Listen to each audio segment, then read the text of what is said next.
What's the meaning of bamboo?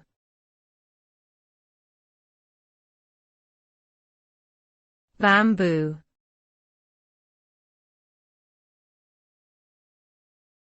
Bamboo.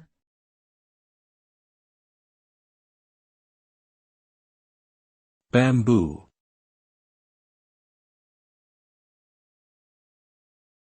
Bamboo.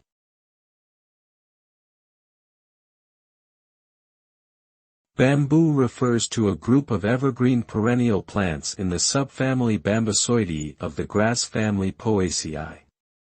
These plants are typically characterized by their tall, woody stems and long, narrow leaves that are arranged in clumps.